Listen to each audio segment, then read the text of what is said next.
Capítulo 3. El abismo económico.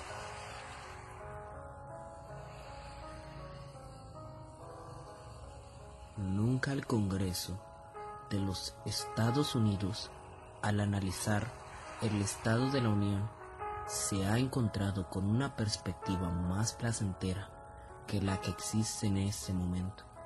La gran riqueza que han creado nuestras empresas y nuestras industrias, y que ha ahorrado nuestra economía, ha sido distribuida ampliamente entre nuestra población y ha salido del país en una corriente constante para servir a la actividad benéfica y económica en todo el mundo. Las exigencias no se cifran ya en satisfacer la necesidad, sino en conseguir el lujo.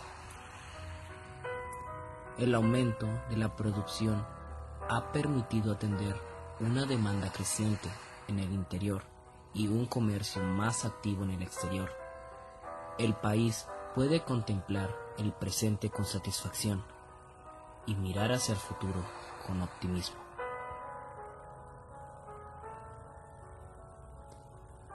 Después de la guerra, el desempleo ha sido la enfermedad más extendida, insidiosa y destructiva de nuestra generación.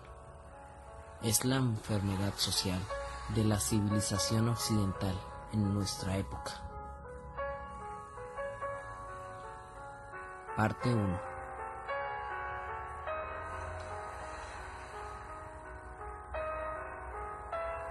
Imaginemos que en la Primera Guerra Mundial solo hubiera supuesto una perturbación temporal, aunque catastrófica, de una civilización y una economía estables. En tal caso, una vez retirados los escombros de la guerra, la economía parecía a como Japón enterró a los 300.000 muertos que había causado el terremoto de 1923.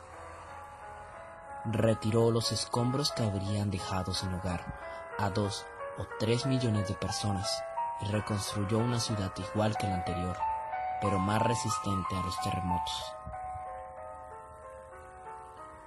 ¿Cómo habría sido, en tal caso, el mundo de entreguerras? Es imposible saberlo, y no tiene objeto espectacular sobre algo que no ocurrió, y que casi con toda seguridad no podía ocurrir. No es, sin embargo, una cuestión inútil, pues nos ayuda a comprender las profundas consecuencias que tuvo el hundimiento económico mundial del periodo de entreguerras en el devenir histórico del siglo XX. En efecto, si no se hubiera producido la crisis económica, no hubiera existido Hitler y, casi con toda seguridad, tampoco Roosevelt. Además, difícilmente el sistema económico soviético habría sido considerado como un antagonista económico sobre el capitalismo mundial y una alternativa al mismo. Las consecuencias de la crisis económica en el mundo no europeo o no occidental, a las que se alude brevemente en el otro capítulo, fueron verdaderamente dramáticas. Por eso, en pocas palabras, el mundo de la segunda mitad del siglo XX es incomprensible, sin entender el impacto de esta catástrofe económica. Este es el tema del presente capítulo. La Primera Guerra Mundial solo devastó algunas de las zonas del Viejo Mundo, principalmente en Europa. La Revolución Mundial, que es el aspecto que más llamativo del derrumbamiento de la civilización burguesa del siglo XIX, tuvo una división más amplia desde México a China y, a través de los movimientos de liberación colonial, desde Magreb hasta Indonesia. Sin embargo, no habría sido difícil encontrar zonas del planeta cuyos habitantes no se vieron afectados por el proceso revolucionario. Particularmente en Estados Unidos de América, el sistema de África colonial subsahariana. No obstante, la Primera Guerra Mundial fue seguida del derrumbamiento de carácter planetario, al menos en todos aquellos lugares en los que los hombres y las mujeres participaban en un tipo de transacciones comerciales de carácter impersonal. De hecho, los orgullosos Estados Unidos no solo se quedaron a salvo de las convulsiones que sufrían otros continentes menos afortunados, sino que fueron al epicentro del mayor terremoto mundial que ha sido medido nunca en la escala de Richter. De los historiadores de la economía, la Gran Depresión que se registró entre las dos guerras mundiales, en pocas palabras, la economía capitalista mundial pareció derrumbarse en el periodo de entreguerras y nadie sabía cómo podía recuperarse. El funcionamiento de la economía capitalista no es nunca uniforme y las fluctuaciones de diversa duración, a menudo muy intensas, constituyen una parte esencial de esta forma de organizar los asuntos del mundo. El llamado ciclo económico de expansión y depresión era un elemento con el que ya estaban familiarizados todos los hombres de negocios desde el siglo XX. Su repetición estaba prevista con algunas variaciones en periodos de entre 7 y 11 años.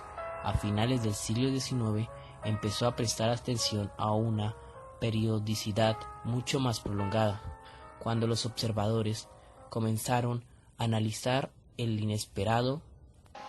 No solo quedaron a salvo de las convulsiones que sufrían otros continentes menos afortunados, sino que fueron el epicentro del mayor terremoto mundial que ha sido nunca en la escala de Richter. De los historiadores de la economía, la Gran Depresión que registró entre las dos guerras mundiales, en pocas palabras, la economía pareció derrumbarse en el periodo de entreguerras y nadie sabía cómo habría podido recuperarse. El funcionamiento de la economía capitalista no es nunca uniforme y las fluctuaciones de diversa duración, a menudo muy intensas, constituyen una parte esencial de esta forma de organizar los asuntos del mundo.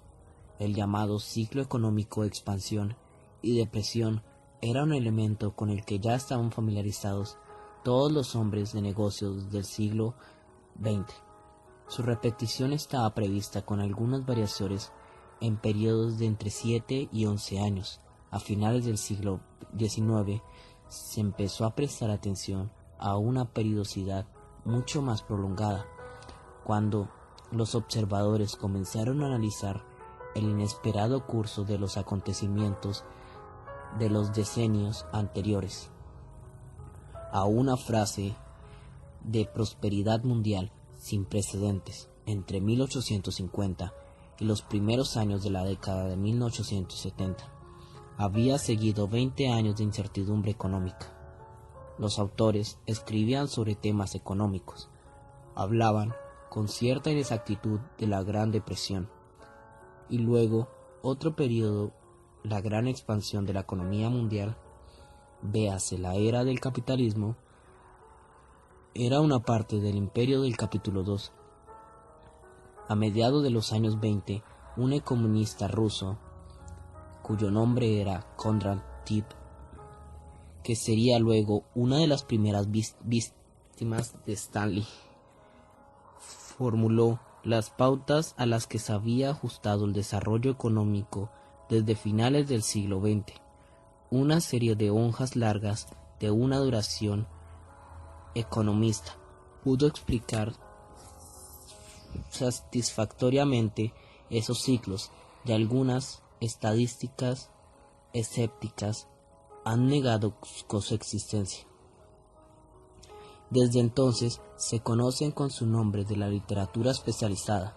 Por cierto, Konrad Tip afirmaba que en ese momento la onda larga de la economía mundial iba a comenzar su fase descendiente.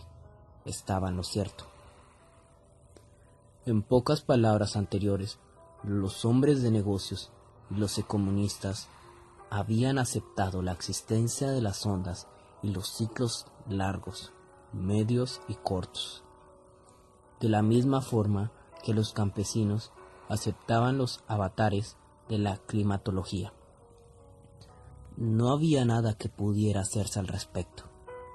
hacían surgir oportunidades o problemas y podían entrañar la expansión o bancarrota de los particulares y las industrias.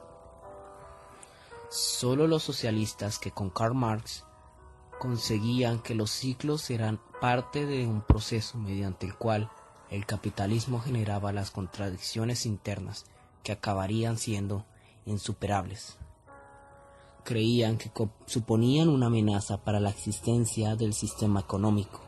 Existía la convicción de que la economía mundial continuaría creciendo y progresando, como había sucedido durante más de un siglo, excepto durante las breves catástrofes de las depresiones clínicas. Lo novedoso era que brevemente, por primera vez en la historia del capitalismo, sus fluctuaciones parecían realmente en peligro del sistema. Más aún, en importantes aspectos parecía interrumpirse su curva secular ascendente.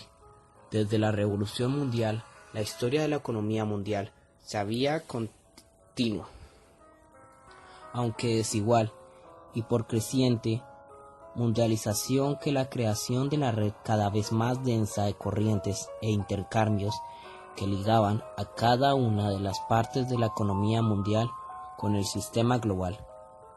El proceso técnico continuó e incluso se aceleró en la era de las catástrofes, transformando las guerras mundiales y reforzándose gracias a ellas, aunque en las vidas de casi todos los hombres y mujeres predominaron las experiencias económicas de carácter cataclísmico, que culminaron en las gran experiencias económicas de carácter cataclísmico, que culminaron en la Gran Depresión de 1929 a 1933. El crecimiento económico no se interrumpió durante esos decenios, simplemente se aceleró en una economía de mayor envergadura y más rica de la época, la de los Estados Unidos.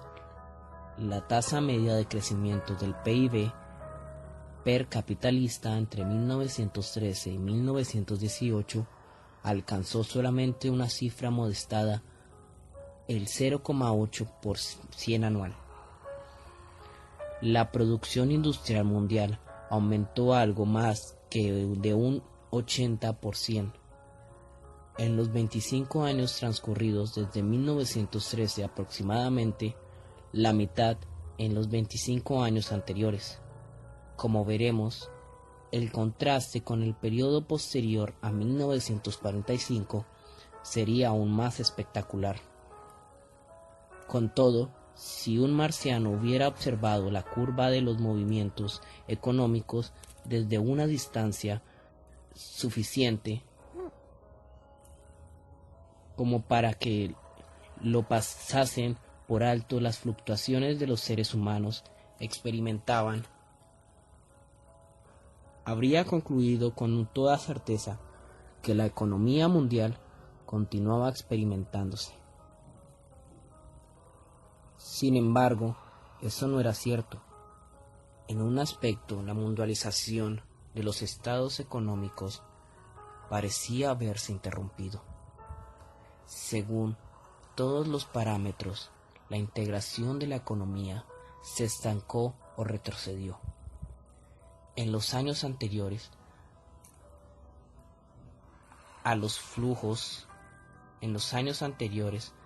a la guerra, se había registrado la migración masiva de la historia, pero esos flujos migratorios habían cesado, o más bien, habían sido interrumpidos por las guerras y las restricciones políticas.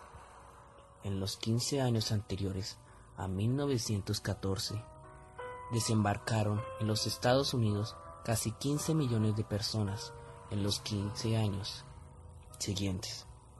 Ese número disminuyó a 5,5 millones y en la década de 1930, en los años de la guerra, el flujo migratorio se interrumpió casi por completo. Por eso, solo entregaron el país 650 millones de personas. la, la emigración procedente de la península ibérica, en su mayor parte hacia Latinoamérica, disminuyó a 1.750.000 personas en el decenio de 1911 a 1920, a menos 250.000 en los años 30. El comercio mundial se recuperó de las conmociones de la guerra, y de la crisis de comercio mundial se recuperó las economías de la guerra y de la crisis de posguerra para superar ligeramente el nivel de 1913 a finales de los años 20. Cayó luego durante el periodo de depresión y al finalizar la hora de las catástrofes, su volumen no era mucho que antes que la Primera Guerra Mundial. En contrapartida, se habían duplicado entre los primeros años de la década de 1890 y 1913 y se multiplicó que el duplicado de los primeros años de la década de 1890 y 1920, triplicada por el 5 entre los periodos comprendidos entre 1948 y 1971.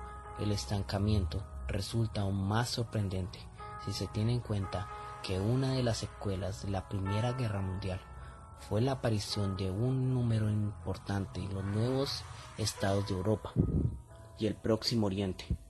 El incremento tan importante de la extensión de las fronteras nacionales induce, a pesar de que tendría que haberse registrado un aumento automático del comercio interestatal. En el ring nunca bajo la guardia. Ya que antes los intercambios tenían lugar dentro de un mismo país, por ejemplo, en Australia, Hungría o en Rusia. Se había convertido en intercambios internacionales. Las estadísticas del comercio mundial solo contabilizaban el comercio que atravesaba fronteras nacionales. Asimismo, el trágico flujo de refugiados en la época de posguerra y posrevolucionaria, cuyo número se contabilizaba ya en millones de personas, indica que los mismos migratorios mundiales tendrían que haber sido sacrificados en lugar de disminuir durante la Gran Depresión. Pareció interrumpirse incluso el flujo internacional de las capitales entre 1927 y 1933. El volumen de los préstamos internacionales disminuyó más del 90%. Se han apuntado varias razones para explicar este estancamiento. Por ejemplo, que la principal economía nacional del mundo de los Estados Unidos estaba alcanzando la situación autosuficiencia, excepto en el suministro de algunas materias primas, y que nunca había tenido una gran dependencia del comercio exterior. Sin embargo, incluso en países que siempre habían desarrollado una gran actividad comercial, como Gran Bretaña y los países escandinavos, se hacía patente la misma tendencia. Los contemporáneos creían ver una causa más evidente de alarma, y probablemente tenían razón. Todos los estados hacían cuanto estaban en su mano para proteger su economía frente a las amenazas del exterior, es decir, frente a una economía mundial que se hallaba en una difícil situación. Al principio, tanto los agentes económicos como los gobiernos esperaban que, una vez superadas las perturbaciones causadas por la guerra, volviera a la situación de prosperidad económica anterior a 1914, que consideraban normal. Ciertamente, la bonanza inmediatamente posterior a la guerra, al menos en los países, no sufrieron los efectos de la revolución y de la guerra civil.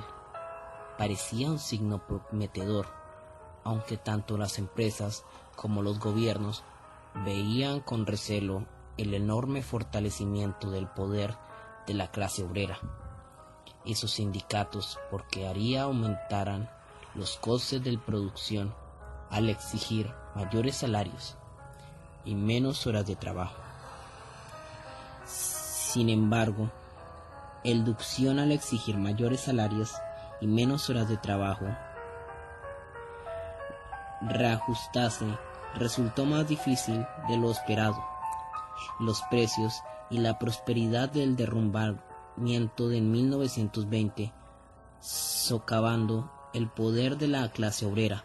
El desempleo no volvió a descender en Gran Bretaña, muy poco debajo de 10%, y los sindicatos perdieron la mitad de sus afiliados en los 2 años siguientes, y desequilibrando de nuevo a la balanza en favor a los empresarios. A pesar de ello, la prosperidad continuaba sin llegar.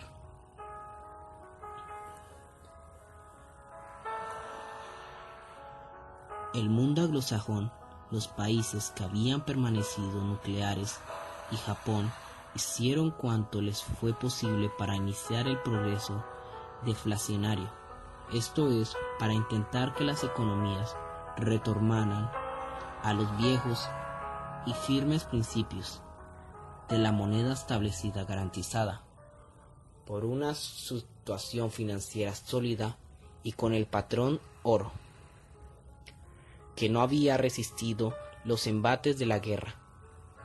Los consiguieron en alguna medida entre 1922 y 1926. En cambio, en la gran zona de la derrota y las convulsiones sociales que se extendía desde Alemania en el oeste hasta la Revolución Soviética en el este, se registró el hundimiento espectacular del sistema monetario, solo comparable al que sufrió una parte del mundo postcomunista desde 1989. En este caso, Alemania, en 1923, el mayor de la moneda, se redujo a millonésima parte de 1913, lo que equivale a decir que la moneda perdió completamente su valor, incluido en casos menos extremos. Las consecuencias fueron realmente dramáticas. El abuelo del autor, cuya póliza de seguros venció durante el periodo de la inflación austriaca, contaba que cobró una gran suma de moneda devaluada y que solamente le sirvió para pagar una bebida en el bar al que acudía habitualmente. En suma, se esfumó por completo el ahorro privado, lo cual provocó una falta casi total de la capital circulante en las empresas. Eso explica la gran medida que durante los años siguientes la economía alemana tuviera dependencia tan estrecha de los créditos exteriores, dependencia que fue la causa de la gran vulnerabilidad cuando comenzó la depresión. No era mucho mejor que las situaciones de la Unión Soviética, aunque la desaparición del ahorro privado monetario no tuvo las mismas consecuencias económicas y políticas. Cuando terminó la gran inflación en 1922 a 1923, debido fundamentalmente a la decisión de los gobiernos de dejar imprimir papel moneda en cantidad ilimitada y de modificar el valor de la moneda, aquellos alemanes dependían de unos ingresos fijos y sus ahorros se vieron en situación de grave dificultad. Aunque Polonia, Hungría y Australia, la moneda conservó algo de su valor. No es difícil imaginar, sin embargo, el efecto traumático de la experiencia en las capas medias y medias bajas de la población. Esa situación preparó a Europa Central para el fascismo los mecanismos para acostumbrar a la población a largos periodos de una inflación de precios patológica. Por ejemplo, mediante la indexación de los salarios y de otros ingresos, término que se utilizó por primera vez hacia 1960. No se inventaron hasta después de la Segunda Guerra Mundial.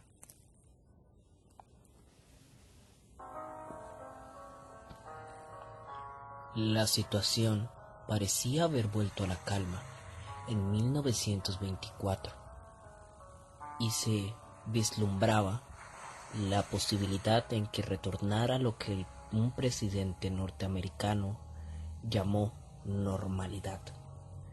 En efecto, se reanudó el crecimiento económico mundial, aunque algunos productores de las materias primas y los productos alimenticios básicos, entre ellos los agricultores norteamericanos, sufrieron las consecuencias de un nuevo descenso del precio de los productos primarios.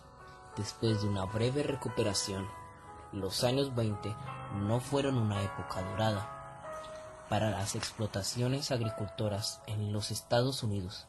Además, en la mayor parte de los países de la Europa occidental, el desempleo continuaba siendo sorprendentemente alto, patológicamente alto, en comparación con los niveles anteriores a 1914.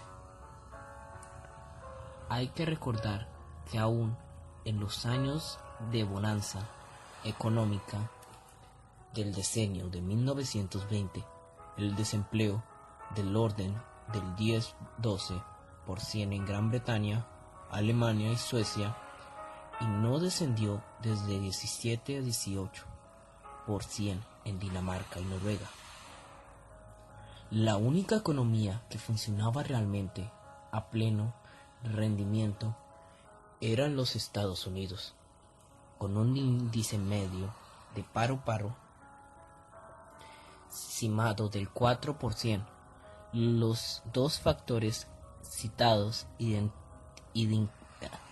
indicaban que la economía estaba quejada de graves problemas: el hundimiento de los precios de los productos básicos, cuya caída ulterior se impidió mediante la culminación de productos básicos. Demostraba que la demanda era muy inferior a la capacidad de stocks recientes. Es necesario tener en cuenta también que la expresión económica fue alimentada en gran medida por las grandes corrientes de la capital internacional que culminaron por el mundo industrializado, y especialmente hacia Alemania. Este país, que en 1928 había sido destinatario de casi la mitad de todas las exportaciones de la capital del mundo, recibió un volumen de préstamos de entre 20 y 300 billones de marcos, la mitad de ellos a corto plazo. Eso hacía muy vulnerable a la economía alemana, como quedó demostrado cuando se retiraron los capitales norteamericanos después de 1929. Por consiguiente, no fue una gran sorpresa para nadie, salvo para los defensores de la Norteamérica provinciana, cuya imagen se haría familiar en el mundo occidental contemporáneo a través de la novela Babbitt del norteamericano Sinclair Lewis. Que la economía mundial atravesara por nuevas dificultades. Pocos años después, de hecho, durante la época de bonanza, la Internacional Comunista ya había profetizado una nueva crisis económica, esperando, así lo creían o afirmaban creerlo sus portavoces, que desencadenaría una nueva oleada revolucionaria. En realidad, sus consecuencias fueron justamente las contrarias. Sin embargo, lo que nadie esperaba, ni siquiera los revolucionarios, en sus momentos de mayor optimismo, era la extraordinaria generalidad y profundidad de la crisis que inició, como saben incluso algunos historiadores, con el crack de la bolsa de Nueva York el 29 de octubre de 1929. Fue un acontecimiento de extraordinaria magnitud que se opuso a poco menos del colapso de la economía capitalista mundial. que parecía atrapada en un círculo vicioso, donde cada descenso de los índices económicos, exceptuando el del desempleo que alcanzó cifras astronómicas, reforzaba la baja de todos los temas. Como señalaron los admirables expertos de la Sociedad de Naciones, aunque nadie los tomó muy en cuenta, la dramática recesión de la economía industrial de Norteamérica no tardó en golpear al otro gran núcleo industrial, Alemania, entre 1929 y 1931. La producción industrial disminuyó aproximadamente un tercio en los Estados Unidos y una medida parecida en Alemania.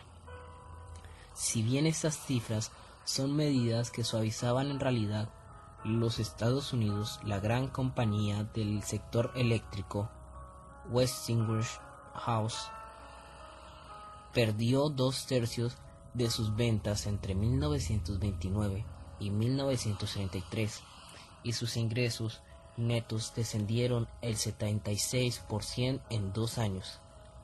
Se produjo una crisis en la producción de artículos de primera necesidad, tanto alimentos como materias primas, dando sus precios que ya no protegían, acumulando existencias como antes, iniciaron una caída libre.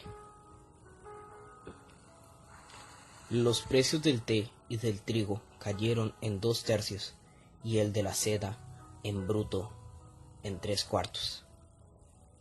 Eso supuso el hundimiento, por mencionar tan solo los países enumerados por Sociedad en Naciones en 1931, de Argentina, Australia, Bolivia, Brasil, Canadá, Colombia, Cuba, Chile, Egipto, Ecuador, Finlandia, Hungría, las Indias holandesas, la actual Indonesia, Malasia Británica, México, Nueva Zelanda, Países Bajos, Paraguay, Perú, Uruguay y Venezuela, cuyo comercio exterior dependía de unos pocos productos binarios.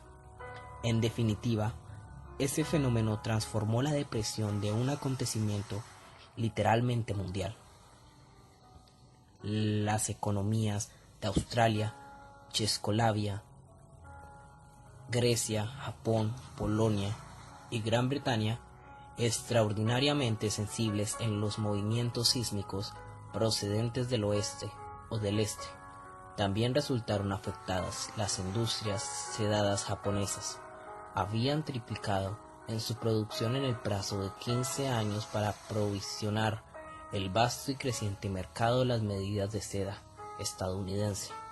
La desaparición temporal de que el mercado conllevó también del 90% de la seda japonesa que se enviaba a Norteamérica. Simultáneamente se derrumbó el precio de otro importante producto básico de la agricultura japonesa, el arroz, fenómeno que también afectó a las grandes zonas arroceras del sur y del este del Asia. Como el precio del trigo se hundió aún más espectacularmente que el arroz, se dice en ese momento, muchos orientales sustituyeron este último producto por el trigo.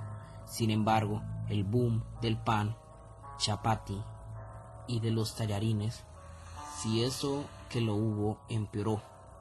La situación de los agricultores en los países exportadores de arroz como Birmania, la Indochina francesa y Siam, los campesinos intentaron compensar el descenso de los precios, aumentando sus cultivos y sus ventas, y eso se tradujo en una caída adicional de los precios. Esa situación llevó a la ruina a los agricultores que dependían del mercado, especialmente del mercado de la exportación, salvo en los casos que pudieron refugiarse en una producción subsistente. Último reducto tradicional del campesino. Eso era posible en una gran parte del mundo subdesarrollado que de hecho la mayoría de la población de África, de Asia meridional y oriental y de América Latina fuera todavía campesina, le permitió capear el temporal. Brasil se convirtió en la ilustración perfecta del despilfarro del capitalismo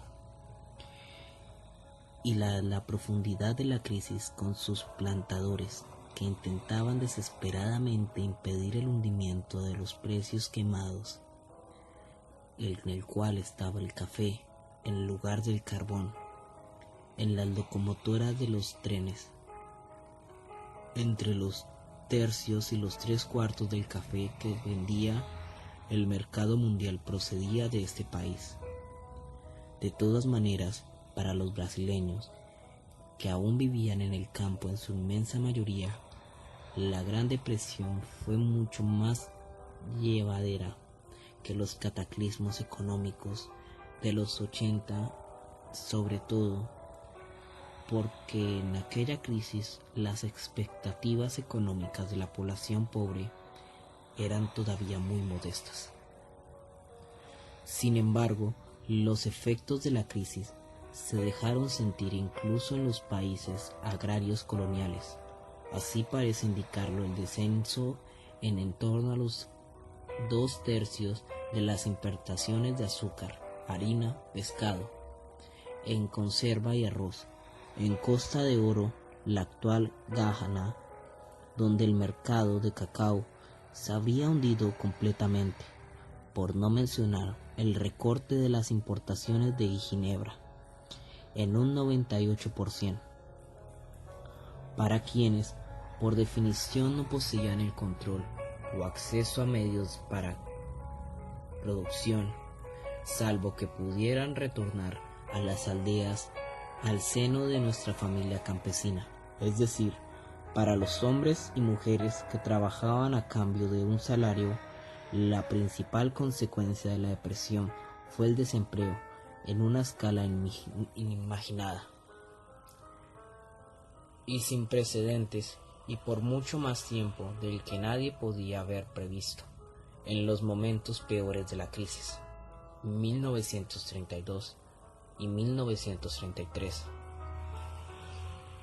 los índices de paro se situaron entre el 22 y 23% en Gran Bretaña y Bélgica, el 24% en Suecia, el 27% en los Estados Unidos, el 29% en Australia, el 31% en Noruega, el 32% en Dinamarca y en no menos del 44% en Alemania.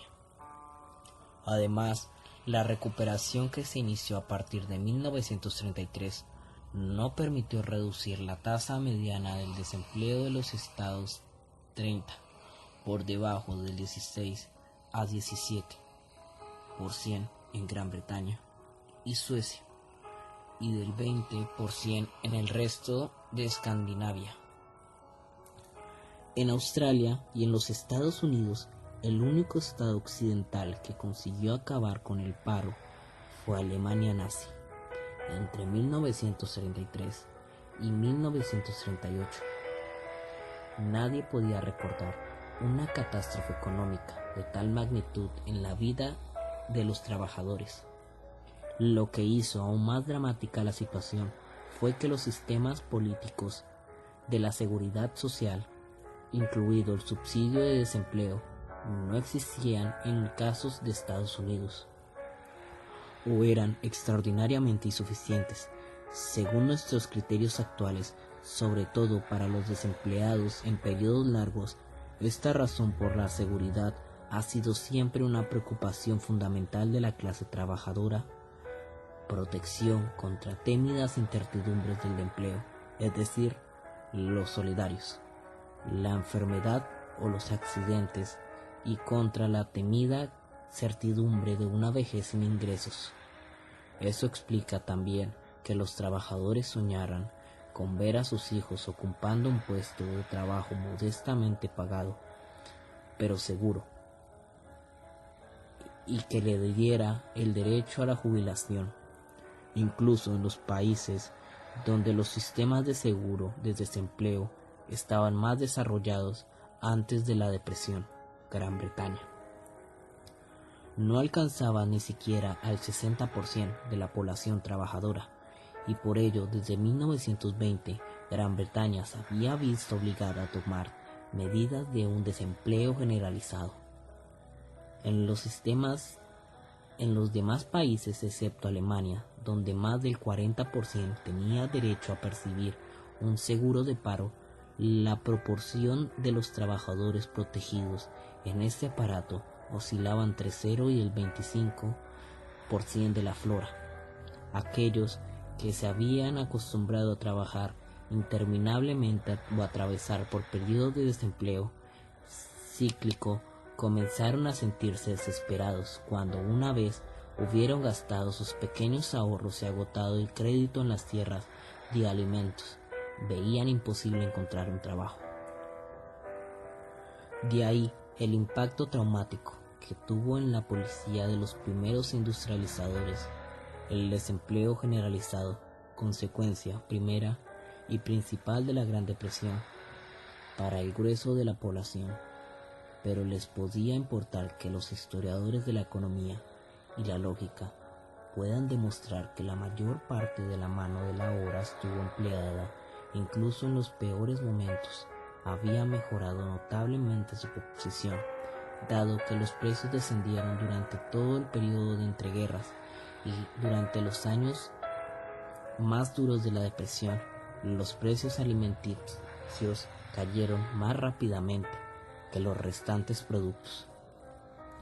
La imagen dominante en la época era la de los comedores de benéfica y la de los ejércitos desempleados que desde centros fabricales donde el acero y los barcos debían dejado de fabricarse, convergían hacia las capitales para denunciar a los que creían responsables de la situación.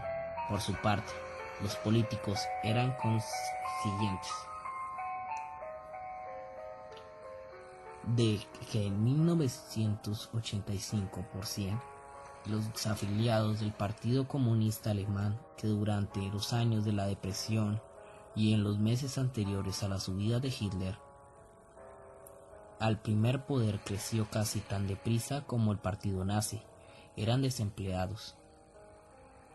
No se puede sorprender que el desempleo fuera considerado una herida profunda, que podía llegar a ser mortal en el cuerpo político.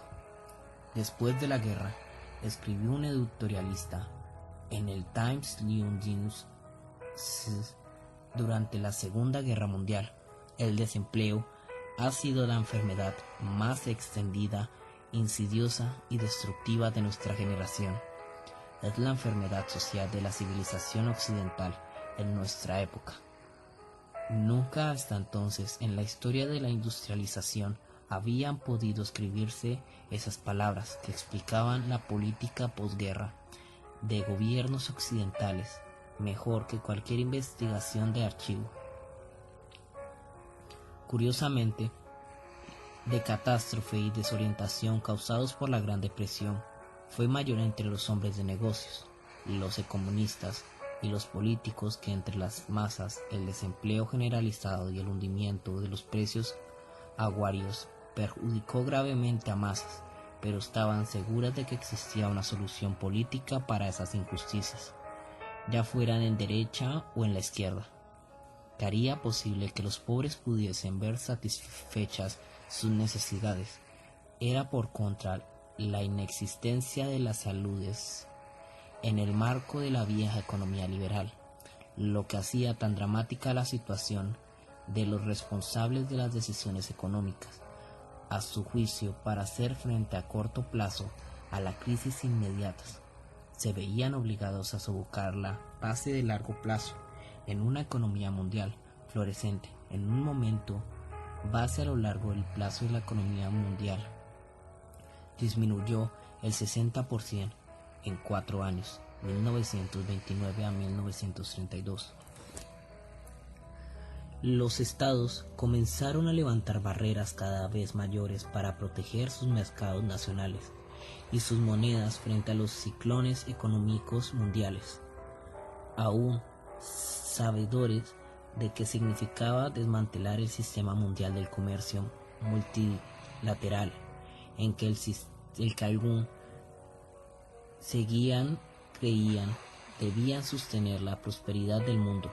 La piedra angular de este sistema, llamada cláusula de nación más favorecida, desapareció de casi el 60% de los 510 acuerdos comerciales que se firmaron entre 1931 y 1939, y cuando se conservó lo fue de la forma limitada. ¿Cómo acabaría todo? ¿Sería posible salir de ese círculo vicioso? Más adelante se analizarán las consecuencias políticas inmediatas de ese episodio, el más traumático de la historia del capitalismo, pero es necesario referirse sin demora a sus más importantes consecuencias a largo plazo. En pocas palabras, la Gran Depresión desterró el liberalismo económico durante el medio siglo, en 1931 a 1932. Gran Bretaña, Canadá, todos los países escandinavos y Estados Unidos abandonaron el patrón de oro que siempre había sido conservado como el funcionamiento de un intercambio internacional estable, y en 1936 sumaron la medida incluso los fervientes partidos de ese sistema, los belgas y los holandeses, y finalmente los franceses. Gran Bretaña abandonó en 1931 el libre comercio, que desde 1840 había sido un elemento tan esencial de la identidad económica británica como lo es la Constitución norteamericana. En la identidad política de los Estados Unidos, el abandono por parte de Gran Bretaña en los principales principios de la libertad de transacciones, el seno de la única economía mundial, ilustra dramáticamente la gran generalización de proteccionismo. En ese caso, más concretamente, la Gran Depresión obligó a los gobiernos occidentales a dar prioridad a las consideraciones sociales sobre económicas en la formalización de sus políticas. El progreso que extrañaba no hacerlo así, la erradicación de las izquierdas y, como se demostró en Alemania y en los otros países, la década era excesivamente amenazador.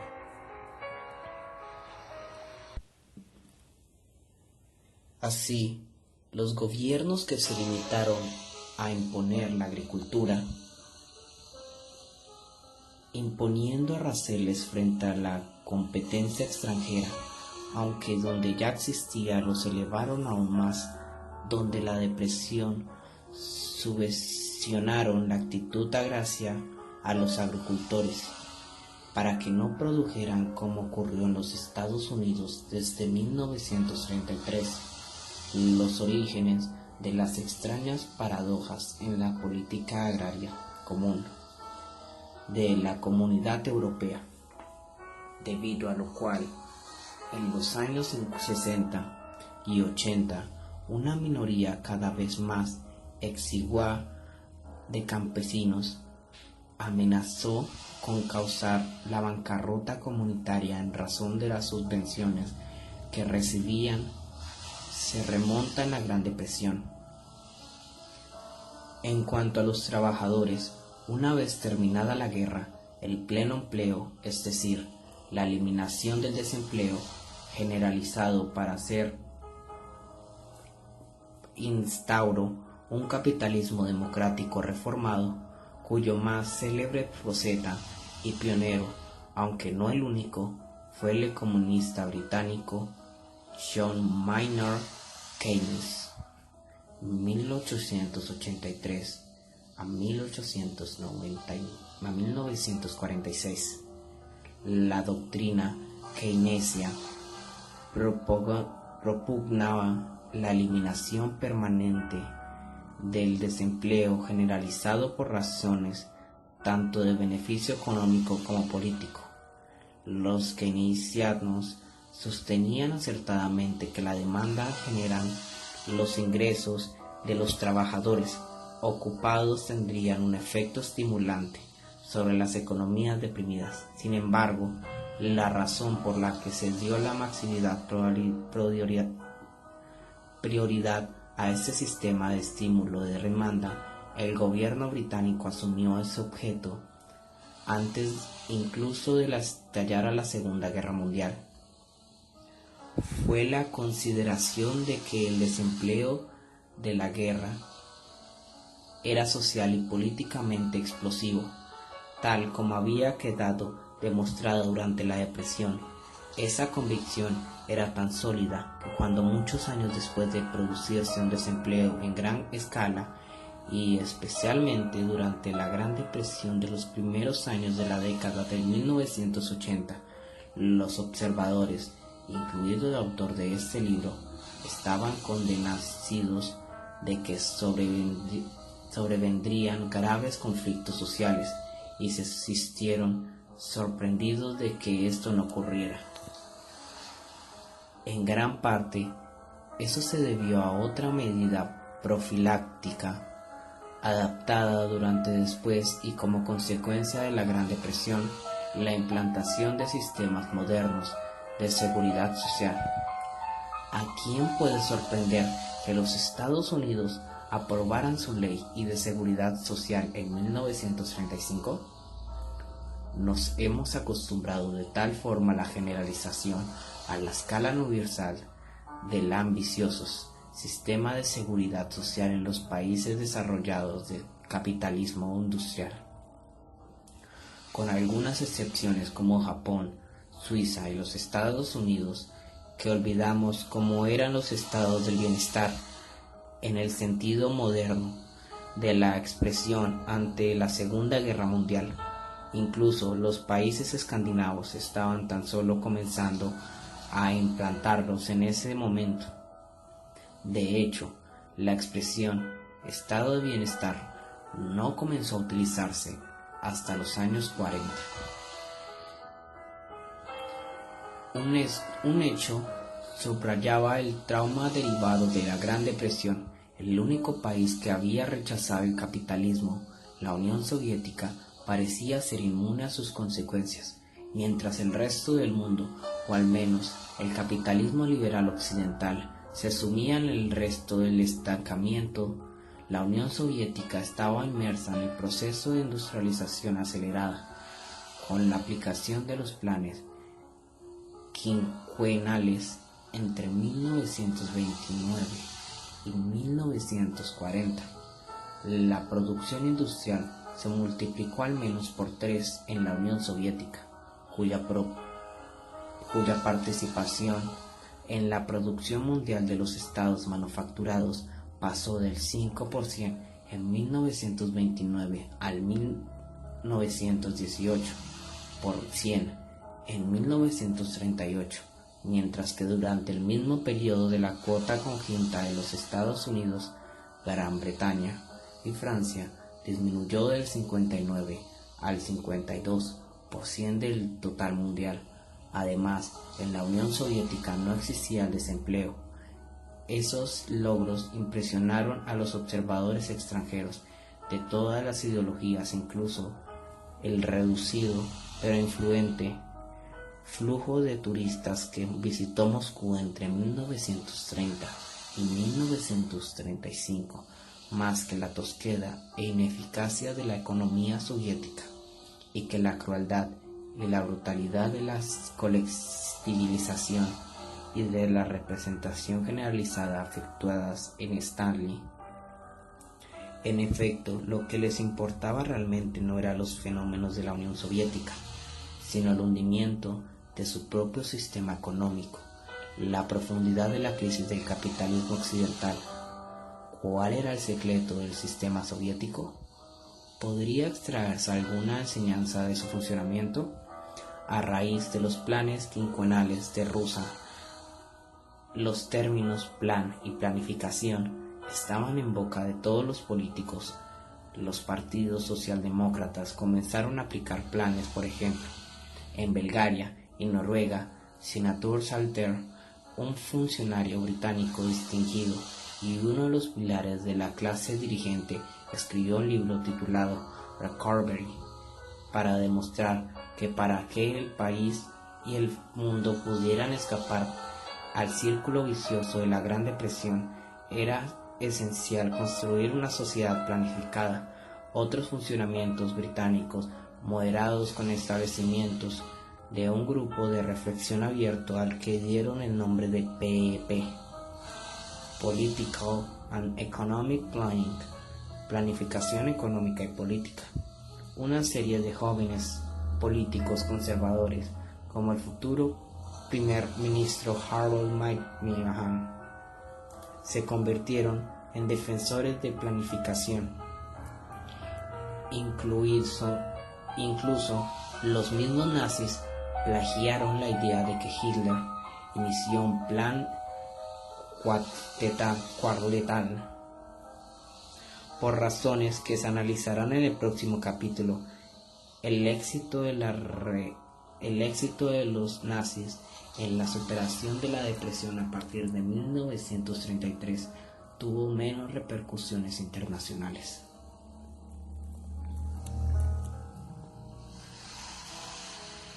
Parte 2.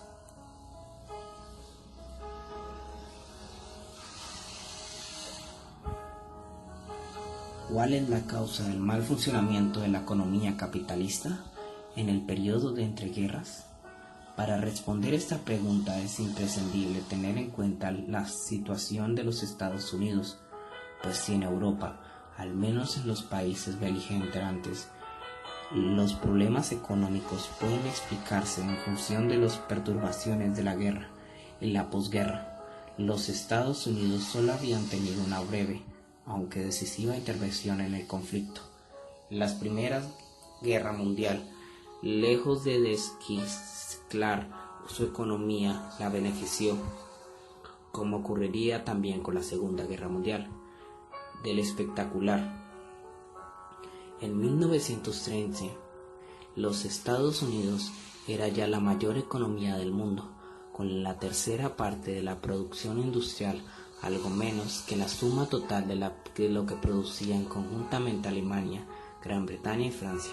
En 1929 produjeron más del 42% de la producción mundial, frente a algo menos del 28% de las tres potencias industriales europeas. Esa cifra es realmente asombrosa.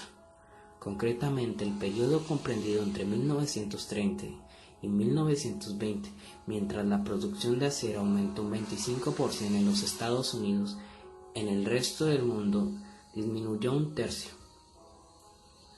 En resumen, al terminar la Primera Guerra Mundial, el predominio de la economía estadounidense en el escenario internacional era tan claro como el que conseguiría después de la Segunda Guerra Mundial.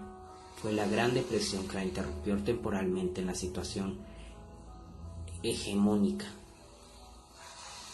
La guerra no solo reforzó su posición de principal productor mundial, sino que la convirtió en el principal acreedor del mundo. Los británicos habían perdido aproximadamente una cuarta parte de sus inversiones mundiales durante la guerra, principalmente las efectuadas en los Estados Unidos, de las cuales tuvieron que dependerse para comprar suministros de guerra.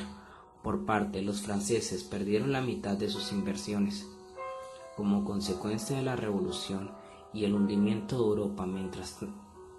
Mientras tanto, los Estados Unidos, que al comenzar la guerra eran un país deudor, al terminar el conflicto eran el principal acreedor internacional, dado que concentraban sus operaciones en Europa, y en el hemisferio occidental los británicos continuaban siendo con mucho los principales inversores de Asia y África.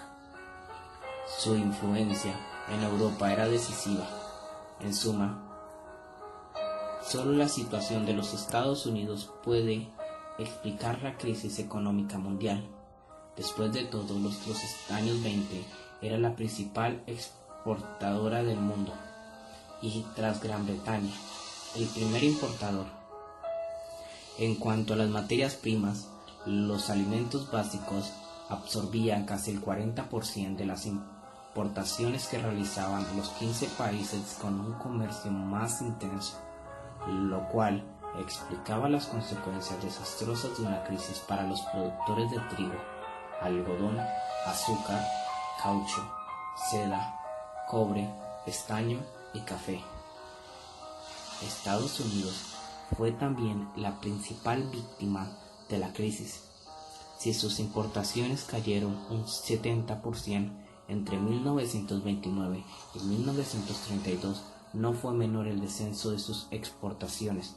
El comercio mundial disminuyó menos de un tercio entre 1929 y 1939, pero las exportaciones estadounidenses descendieron casi un 50%. Esto no supone subestimar las raíces estrictamente europeas del problema, cuyo origen era fundamentalmente político. En la Conferencia de la Paz de Versalles se habían impuesto a Alemania unos pagos onerosos y no definidos en el concepto de reparaciones por el costo de la guerra y los daños ocasionados a las diferentes potencias vencedoras. Para justificarlas se incluyó el trabajo de la paz, una cláusula que declaraba a Alemania única responsable de la guerra, la llamada cláusula de la culpabilidad, que además de ser dudosa históricamente, fue un auténtico regalo para la neutralidad alemana. La suma que había pagar Alemania no se concretó en buscar un compromiso entre la posición de los Estados Unidos, que proponían que se fijara en función de las capacidades del país, y la función de otros lados, principalmente Francia, que insistían en resarcirse de todos los costos de la Primera Guerra. El objetivo que realmente perseguían, al menos Francia, era perpetuar la debilidad de Alemania y disponer un medio para presionarla. En 1921 la suma se fijó en 132 millones de marcos de oro, que todo el mundo sabía que era imposible pagar. Las reparaciones suscitaron interminables polémicas, crisis periódicas y arreglos negociados bajo la auspicio norteamericanos, pues Estados Unidos, con gran descontento de sus antiguos aliados, pretendía vincular la cuestión de las reparaciones de Alemania. Unos pagos onerosos y no definidos en concepto de reparaciones por el costo de la guerra y los daños ocasionados a diferentes potencias vencedoras. Para justificarlas se incluyó en el Tratado de la Paz una cláusula que declaraba a Alemania única y responsable de la guerra, la llamada cláusula de culpabilidad, que además de ser dudosa históricamente fue un auténtico regalo para el nacionalismo alemán.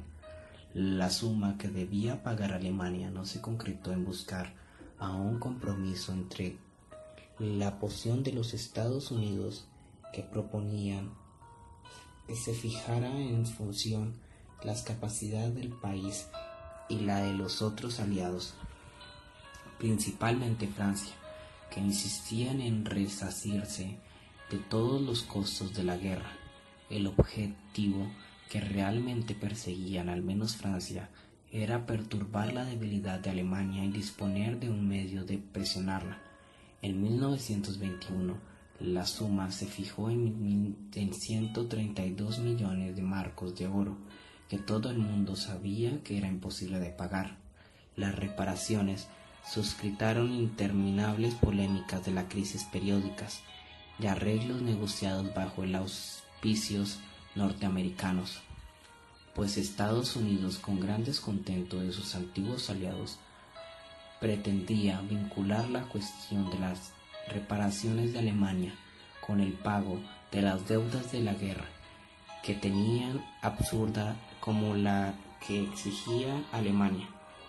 Una vez y que la renta nacional del país de 1929, las deudas británicas con los de los Estados Unidos suponían que el 50% de la renta nacional de Gran Bretaña y las de los franceses del 2/3, en 1924 entró en vigor el Plan Dawes, que fijó la suma real que debían pagar Alemania anualmente, y en 1929 el Plan Young modificó el plan de reparaciones y estableció el Banco de los Pagos internacionalmente en Brasileira, Suiza, la primera de las instituciones financieras internacionales que se multiplicarían después de la Segunda Guerra. En el momento de escribir estas líneas es todavía operativo. A efectos prácticos de todos los pagos, tanto en alemanes como en los aliados, se interrumpieron en 1932. Solo Finlandia pagó todas sus deudas de guerra en los Estados Unidos. Sin entrar en detalles, dos cuestiones estaban en juego. En primer lugar, la problemática suscitada del joven John Maynard Keynes, que escribió una dura crítica en Conferencia de Versalles, en la que participó como miembro subalterno de la delegación británica. Las consecuencias económicas de la paz 1920, si no fuera reconstruida la economía alemana, argumentaba Keynes. La restauración de la civilización y una economía liberal estables en Europa sería imposible. La política francesa de perpetuar la durabilidad de Alemania como garantía de la seguridad de Francia era contraproducente. De hecho, Francia era demasiado débil para interponer su política, incluso cuando en un breve tiempo ocupó el corazón industrial de la Alemania occidental. En 1923, con la exhausta de que los alemanes se negaban a pagar, finalmente a partir de 1924, tuvieron que tolerar el fortalecimiento de la economía alemana. Pero en segundo lugar estaba la cuestión de que debían pagarse las reparaciones.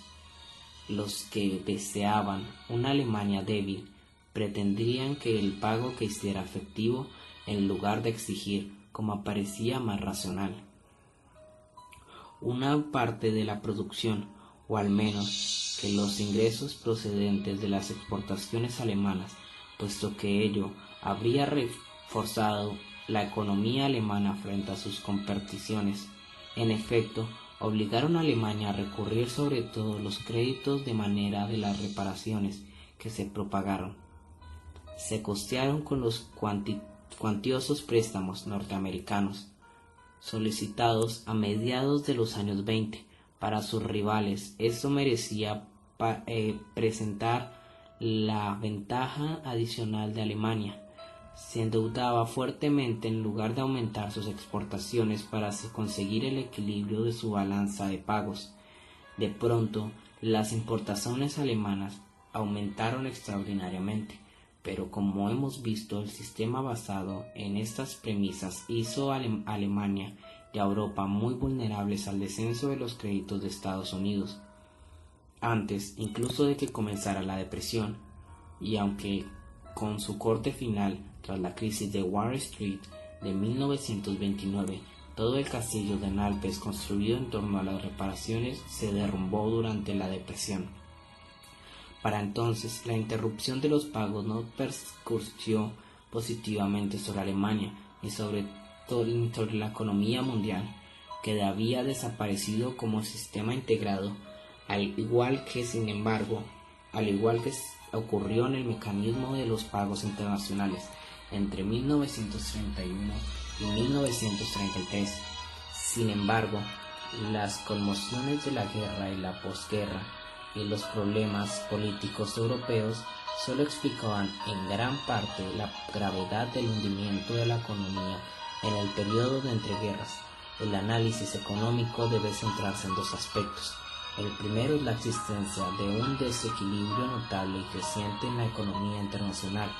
como consecuencia de asimetría existente entre el nivel de desarrollo de los Estados Unidos y el del resto del mundo.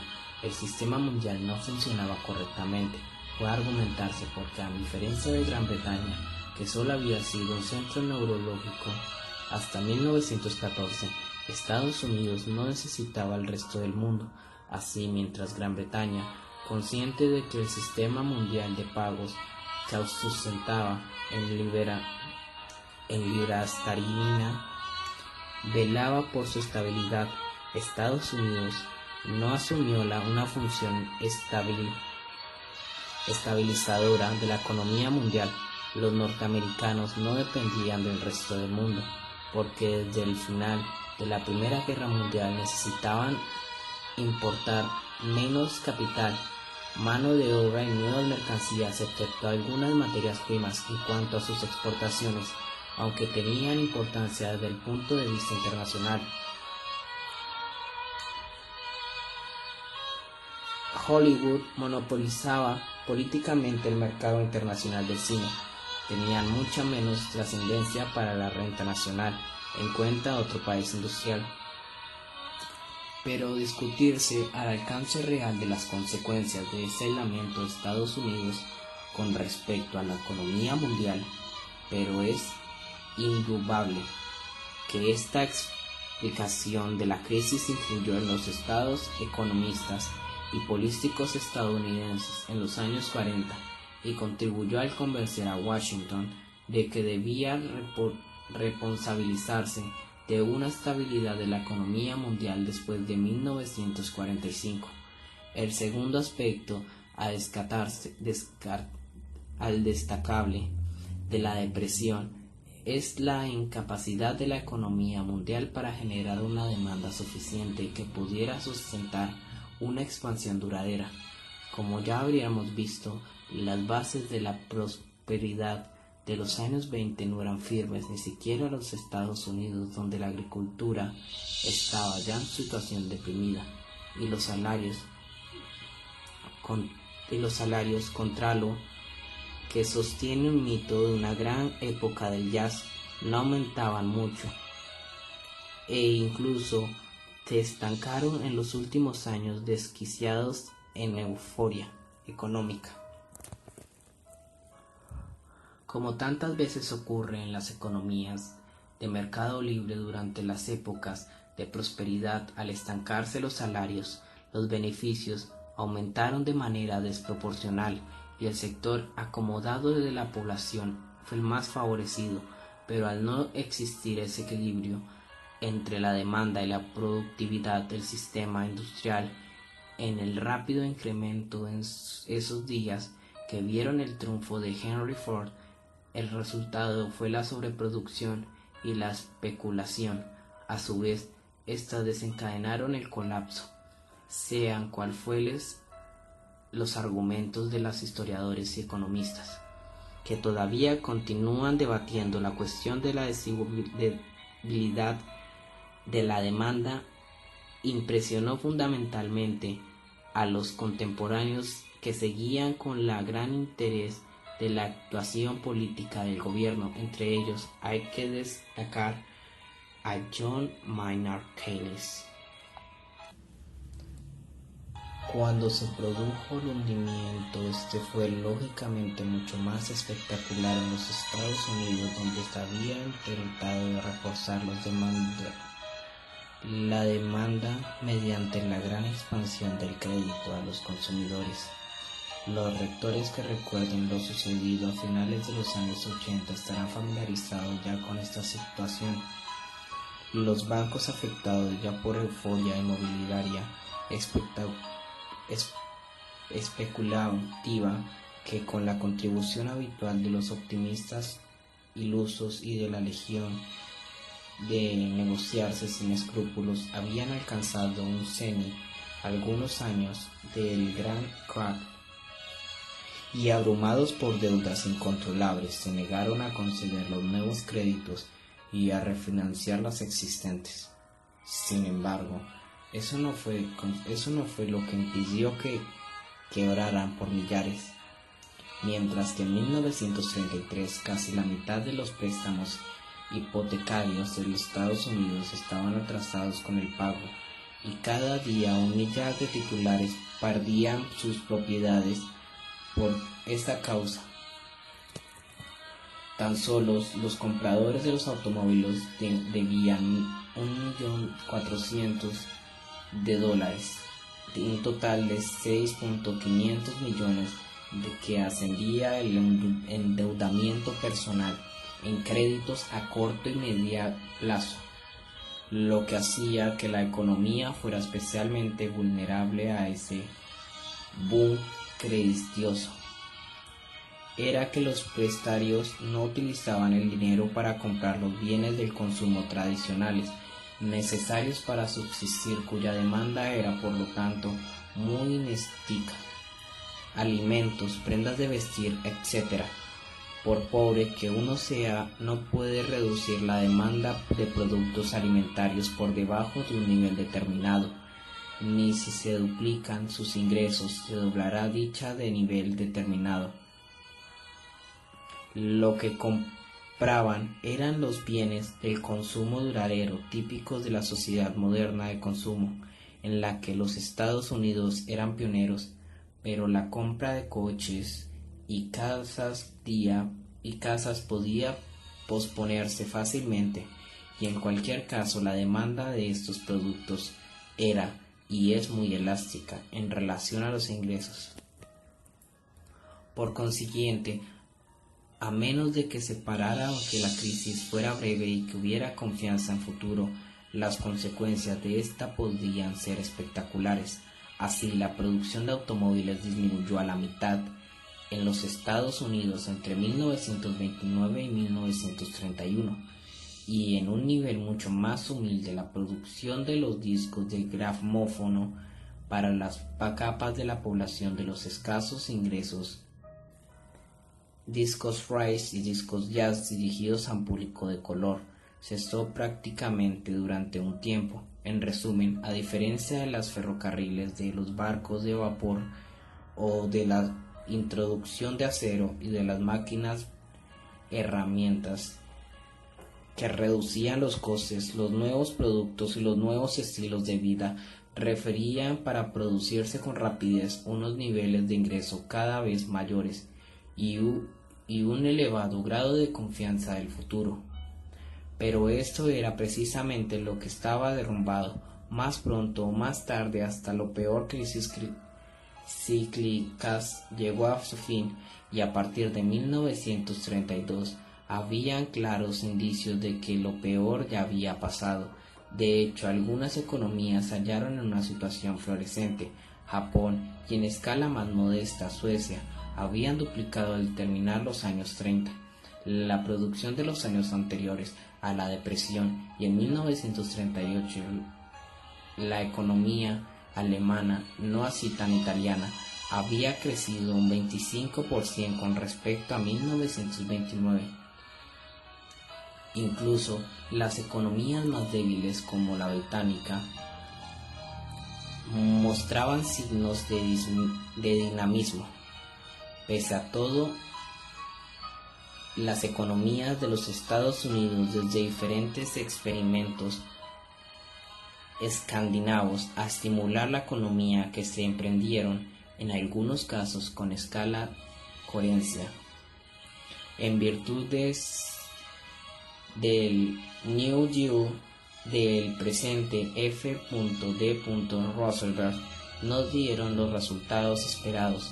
A unos años de fuerte actividad siguió una nueva crisis en 1937 a 1938, aunque de proporciones mucho más modestas que la depresión en 1929.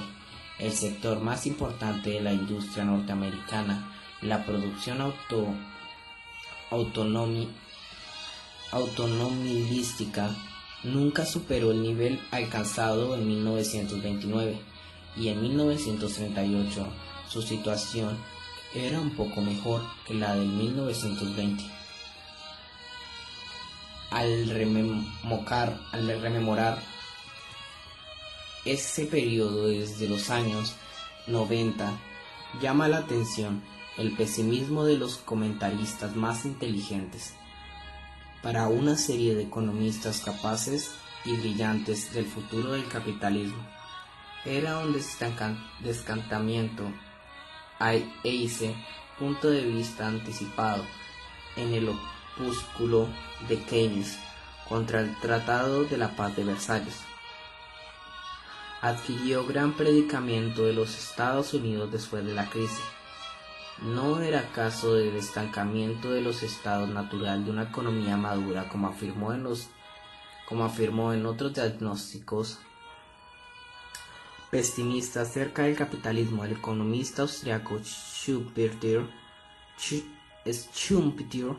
durante cualquier periodo prolongado de malestar económico, los economistas, dejando de ganar como otros por el estado de ánimo predominante, construyen teorías que pretenden demostrar que la depresión ha de ser duradera.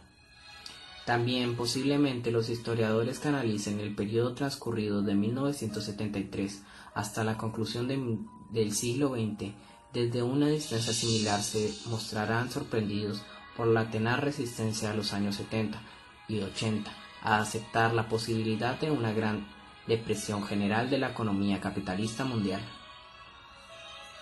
Y todo ello a pesar de que los años 30 fueron un descenso importantes innovaciones, tecnologías en la industria. Por ejemplo, el desarrollo de los plásticos, ciertamente de un sector, el del entretenimiento, y los más tarde se conocería como los medios de comunicación, el period de entregas con LEMP, los adelantos más trascendentales, al menos en el mundo anglosajón, como el triunfo de la radio como medio comunicativo de masas y de industrias del cine de Hollywood.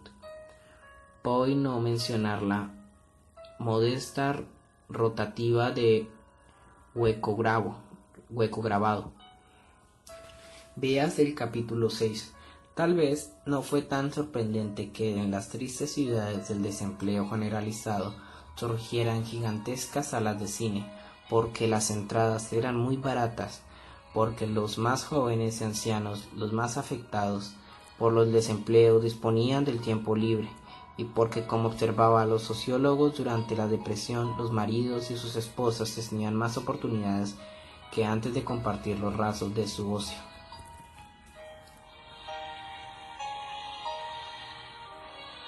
Parte 3. La Gran Depresión confirmó tanto a los intelectuales como a los activistas y a los ciudadanos comunes de algo funcionaba muy mal en el mundo en que vivían. ¿Quién sabía lo que podía hacerse al respecto? Muy pocos de los que ocupaban el poder en sus países, y ningún caso de los que intentaban marcar el rumbo mediante instrumentos tradicionales de navegación como el liberalismo o la fe tradicional, y mediante las cartas de navegar por el siglo XIX, que no servían ya. ¿Hasta qué punto merecía la confianza de los economistas, por brillantes que fueran, que demostraban con gran lucidez que la crisis que incluso ellos afectaban no podía producirse en una sociedad de libre mercado correctamente organizada, pues, según una ley económica conocida como el nombre del francés de comienzos del siglo XIX, cualquier fenómeno de sobreproducción se corregiría por sí solo en poco tiempo? En 1933 no era fácil aceptar, por ejemplo, donde la demanda del consumidor y por ende el consumo caía en el tipo de interés descendería, cuanto fuera la necesidad para estimular la inversión del nuevo de forma de mayor demanda de inversiones. Compensarse el descenso de la demanda del consumidor a medida que la aumentaba vertiginosamente el desempleo. Resultaba difícil de creer, como al parecer lo creían los responsables del erario británico, que las obras públicas no aumentarían al empleo porque el dinero invertido se detendría al sector privado, que de haber perdido disponer él habría generado al mismo tiempo el nivel de empleo, tampoco parecían hacer nada para mejorar la situación. Los economistas que afirmaban que había que dejar la economía siguiera su curso. Los gobiernos cuyo primer instinto además de proteger el patrón de oro, equilibrar sus propuestas y reducir gastos. De hecho, mientras la depresión económica continuaba mucho, entre ellos J. M. Keynes, que sería el economista más influyente durante los 40 años siguientes, afirmaba que con esto no se hacían sino empeorar las cosas. Para ellos, de nosotros que vivíamos en la Gran Depresión, todavía resulta incomprensible que la ortodoxia del mercado libre, tan patentemente desacreditada, haya podido persistir nuevamente un periodo general de depresión a finales de los años 80 y comienzos de los años 90, en el que se ha mostrado igualmente incapaz de aportar soluciones. Este extraño fenómeno debe servir para recordarnos un gran hecho histórico que ilustra la increíble falta de memoria de los teóricos y prácticos de la economía. Es también una clara ilustración de una necesidad que la sociedad tiene historiadores que son recordadores profesionales de sus concluidos para olvidar. En cualquier caso, ¿qué quedaba en una economía de mercado libre, cuando el dominio, que cada vez mayor que grandes empresas, ridiculizaban el concepto de competencia perfecta, y cuando los economistas que criticaban a Karl Marx podían comprobar cuán acertado había estado, especialmente al profetizar la concentración del capital? No era necesario ser marxista, ni ser interesado por la figura de Marx, para comprender que el capitalismo del periodo de entreguerras estaba muy alejado de la libre competencia de la economía del siglo XIX. En efecto, mucho de los antes del movimiento de Wall Street, un inteligente banquero suizo señaló de la incapacidad del liberalismo económico y el socialismo anterior de 1917 de revivir como programas universales.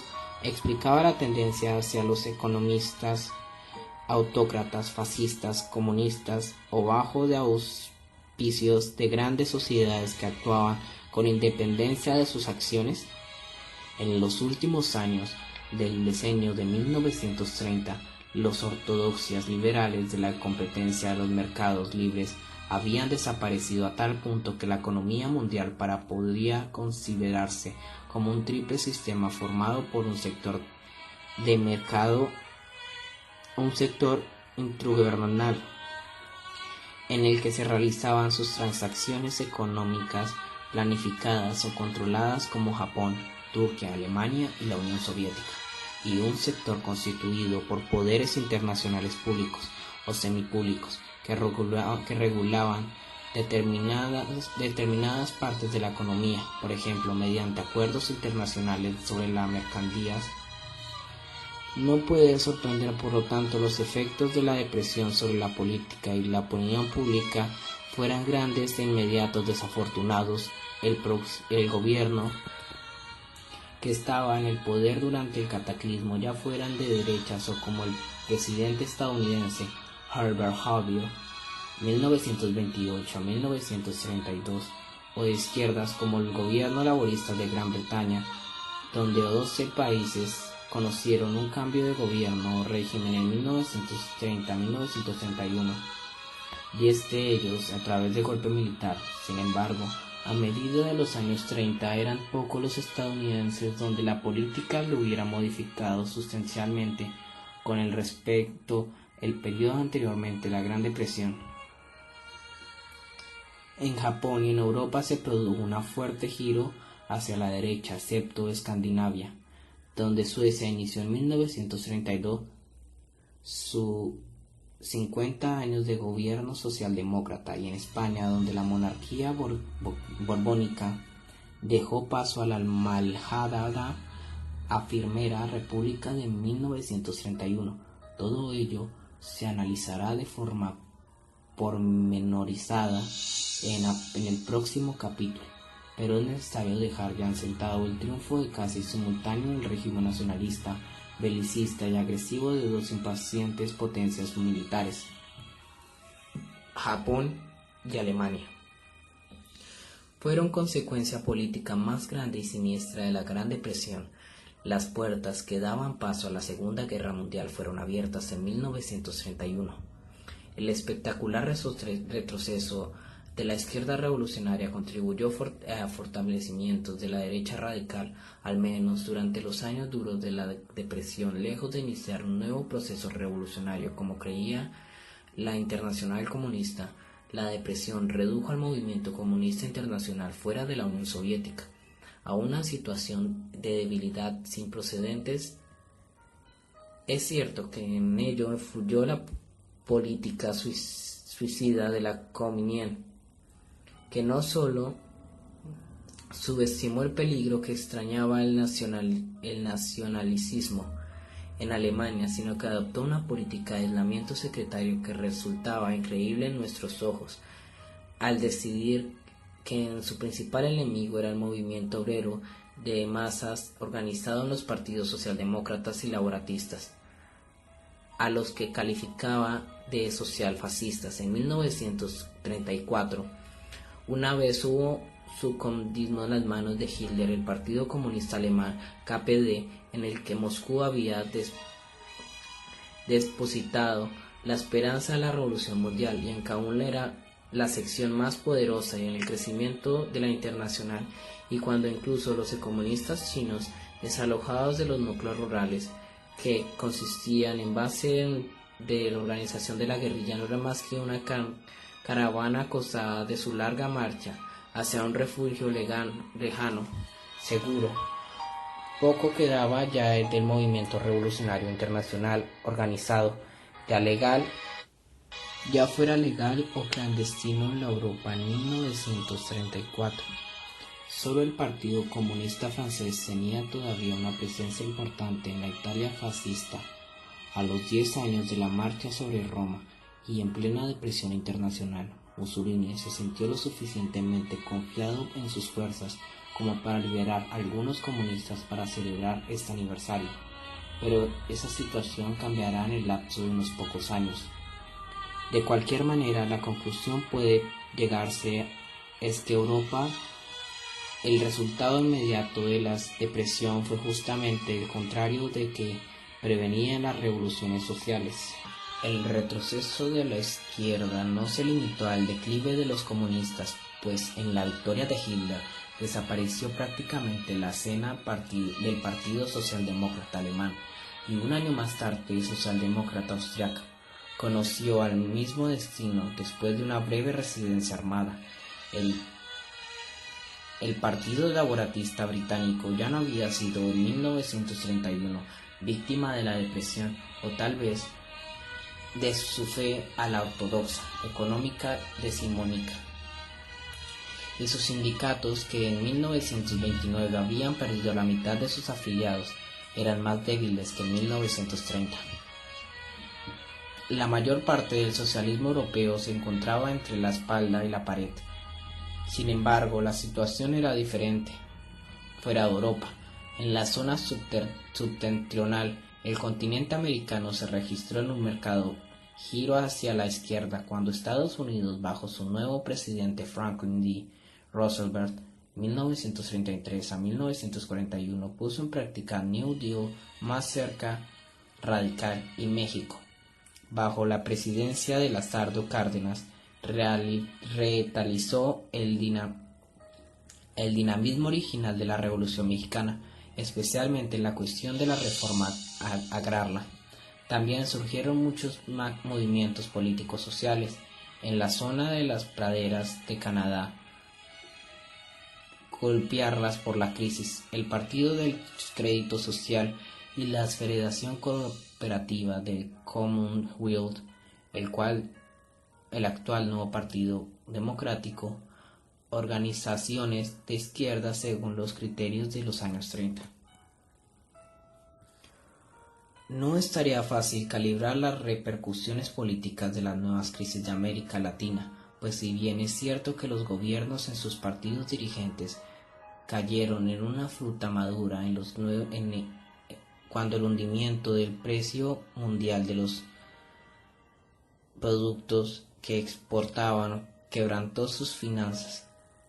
No todos creyeron que la misma dirección, sin embargo, fueron más los que cayeron hacia la izquierda que hacia la derecha, aunque solo fueron hacia un breve tiempo.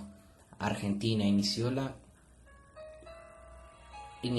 era del gobierno militar después de un prolongado periodo del gobierno civil, y aunque dirigentes fascistoides como el general Uriburu 1930-1932 pronto quedaron regalados a un segundo plano. El país giró claramente hacia la derecha, aunque fuera de una derecha tradicionalista. En cambio, Chile aprovechó la depresión para desalojar el poder de uno de los escasos dictadores presidentes que habían existido en el país antes de la era de Pinochet, Carlos Ibáñez, 1927 a 1931, y dio un tumultuoso giro a la izquierda.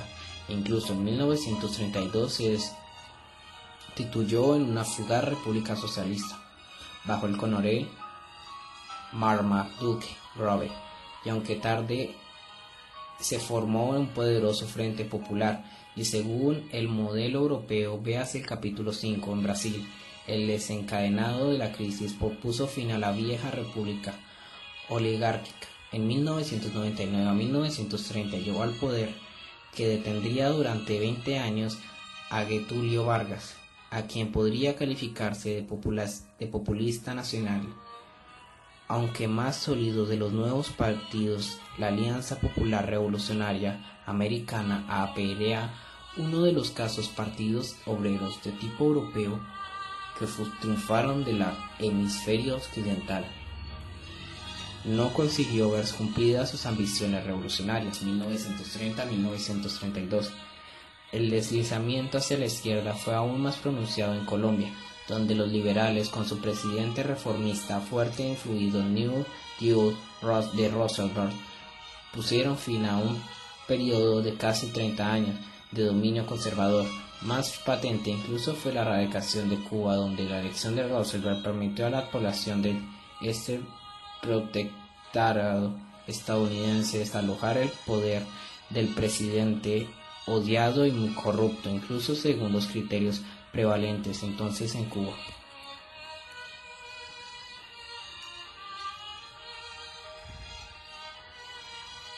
En el vasto mundo colonial, la crisis intensificó notablemente la actividad imperialista, en parte del hundimiento del precio de los productos básicos en los que se daban a las economías nacionales, o al menos a las mismas finanzas y a sus clases medias, y en la parte porque los países metropolitanos solo se preocuparon por proteger su agricultura y su empleo, sin tener en cuenta las consecuencias de estas políticas sobre las colonias. En suma, unos países europeos cuyas decisiones económicas se adoptaron en su función de factores internos no se podía conservar por mucho unos imperios cuyos intereses productivos eran de tan grande complejidad. Por esta razón, la depresión señaló que en mayoría parte del mundo colonial el inicio del descontento político y social de la población autóctona. Descontento necesariamente debía dirigirse al gobierno contra gobierno. Incluso no surgieron movimientos políticos nacionalistas hasta que desde la Segunda Guerra Mundial, tanto en el África Occidental británica como en el Caribe, comenzaron a producirse disturbios civiles, fruto directo de las crisis que afectó al sector de los cultivos locales de la exportación, cacao y azúcar. Pero en los países donde ya existía el movimiento nacional anticoloniales, los años de la depresión agudizaron el conflicto, particularmente en aquellos lugares donde la agitación política había llegado a las masas. Después de todo, fue durante los años cuando se registró la expansión de los hermanos musulmanes en Egipto, y cuando Gandhi movilizó por segunda vez a la masa de la creación india. Posiblemente el triunfo de los republicanos radicales dirigidos a la delibera en las elecciones irlandesas de 1932 ha de aplicarse con una tardía reacción anticolonial al derrumbamiento económico. Nada demuestra como el mejor la universalidad de la Gran Depresión y la gravedad de sus efectos que el carácter universal de las insurrecciones políticas que desencadenó y que hemos examinado superficialmente en un periodo de 2 meses o 2 pocos años desde Japón a Irlanda, desde Suecia a Nueva Zelanda y desde Argentina a Egipto.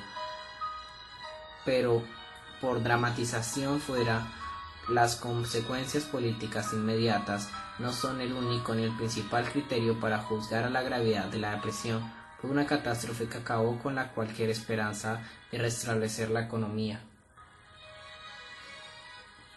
y la sociedad del siglo XIX.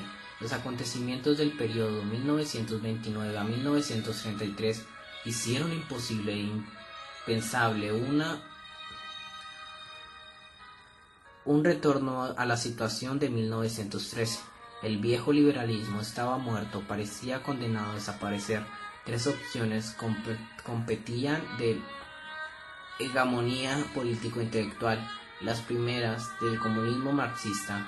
Después de todo, las predicciones de Marx parecían estar culminándose, como tuvo que huir incluso la Asociación Económica Norteamericana en 1938. Y además, eso era más impresionante aún, la Unión Soviética parecía inmune a la catástrofe. La segunda opción era un capitalismo que había abandonado la fe en los primeros sitios del mercado libre y que había sido reformado con una especie de maridaje uniformal que la socialdemócrata moderada de los movimientos obreros comunistas en el periodo de la posguerra demostraría ser la opción más eficaz. Sin embargo, al principio no fue tanto un programa consistente o una alternativa política como la convicción de lo que era necesario para evitar que se produjera una crisis como lo estaba acabar de la superar y, en el mejor de los casos, una disposición a experimentar las fórmulas estimuladas por el fracaso del liberalismo clásico. La política socialdemócrata sueca del siglo posterior a 1932, al menos el juicio de uno de los principales inspiradores, Gunnar Myrdal, fue una reacción consciente de los fracasos de la ortodoxia económica que había aplicado el desastroso gobierno laboralista en Gran Bretaña 1929 a 1931. En ese momento todavía estaba el proceso de elaboración de la teoría alternativa a la fracasada de la economía de libre mercado. En efecto, hasta 1933 no se publicó la obra de Keynes, Teoría General del Imperio, el Interés y el Dinero, que fue la más importante contribución a ese proceso de elaboración teórica. Hasta la Segunda Guerra Mundial y posteriormente no se formularía una práctica del gobierno alternativa. La dirección y gestión macroeconómica de la economía basada en la contabilidad de la renta nacional, aunque tal vez por influencia de la Unión Soviética en los años 30, los gobiernos y otras instancias públicas comenzaron ya a contemplar las economías nacionales como un todo y a estimar la cuantía de su producción o renta total. La tercera opción del fascismo de la depresión convirtió un movimiento mundial, o más exactamente un peligro mundial. La versión alemana del fascismo, el nacionalismo, el nacionalsocialismo, es beneficio de tanto de la tradición intelectual alemana, que a diferencia de Australia, había rechazado las teorías neoclasistas del liberalismo económico que constituían en la ortodoxia internacional desde la década de 1880, como la de la existencia de un gobierno implacable decidido a terminar con el desempleo a cualquier precio. Hay que reconocer que afrontó una gran depresión rápidamente y cuando más éxito que ningún otro gobierno. Los logros del fascismo italiano son mucho menos espectaculares. Sin embargo, no era ese su mayor atractivo en Europa, que se había perdido el rumbo. A medida de la Gran Depresión, fortaleció la marea del fascismo, empezó a hacerse cada vez más patente que en la era de las catástrofes no era la paz, la estabilidad social y la economía, sino también las instituciones políticas y los valores intelectuales de la sociedad burguesa liberal del siglo XIX estaban retrocediendo o derrumbándose. En el proceso centraremos ahora la atención.